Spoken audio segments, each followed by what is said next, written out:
আসসালামু আলাইকুম ওমান প্রবাসী ভাই বোনেরা, সবাই কেমন আছেন? আলহামদুলিল্লাহ, সবাই আশা করি ভালো আছেন। তো আজকে যে ভিডিওটা করতেছি এটা হচ্ছে যে আমাদের প্রবাসী ভাই কয়েকটা কমেন্ট করছে যে আপনার ওমানের মধ্যে এখন অভিযান কীরকম চলতেছে, ওমানের মধ্যে এখন চেক চলতেছে কিনা, এখন ওমানের মধ্যে যে অফারটা দিছে এই অফারটি আমরা কাজে লাগাতে পারবো কিনা, এগুলা বিষয় নিয়ে আছে কিছু কথা বলবো।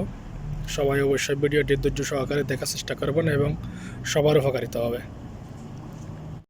আসলে ওমানের মধ্যে এখন চেক কিন্তু কিছুদিন আগে অনেক বেশি চলছে, রুটের মধ্যে অনেক বেশি চেক চলছে। এখন ইদানিং কিন্তু চেক অনেকটাই কমে গেছে। এক- এখন ভয় পাওয়ার কিছু নাই, আতঙ্কের মধ্যে থাকার কিছু নাই। এখন বর্তমানে চেক তেমনটা নাই, এখন তেমনটা চেক চলতেছে না। যে কোনো জায়গায় যেখানে আসেন ভালোভাবে মনোযোগ দিয়ে কাজ করেন, অবশ্যই কারো কোনো সমস্যা আশা করি ইনশাল্লাহ হবে না।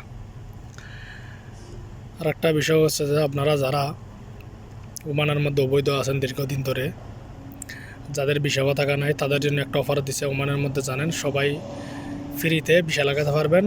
যে খরচগুলো আসবে ওগুলো দিতে হবে, কিন্তু এক্সট্রা কোনো বাড়তি যেগুলো আপনার গ্রামে আসবে এগুলো দিতে হবে না। তো আপনারা সবাই আশা করি বুঝতে পারছেন। এখন ওমানের মধ্যে বর্তমানে কোনো ট্যাক্স চলতেছে না। আপনারা যে অফারটি চলতেছে এখন বর্তমানে, যাদের ভিসা থাকা নাই অবশ্যই আপনারা নতুন আরবাব ধরে পাসপোর্ট না থাকলে পাসপোর্ট রেডি করে আপনারা এই সুযোগ সুবিধাটি কাজে লাগানোর চেষ্টা করুন এবং ইনশাল্লাহ সবার উপকারিত হবে। সবাই আমার জন্য দোয়া করবেন, আমি আপনাদের জন্য দোয়া করি। সবাই ভালো থাকবেন, সুস্থ থাকবেন। সবাইকে ধন্যবাদ এবং আসসালামু আলাইকুম।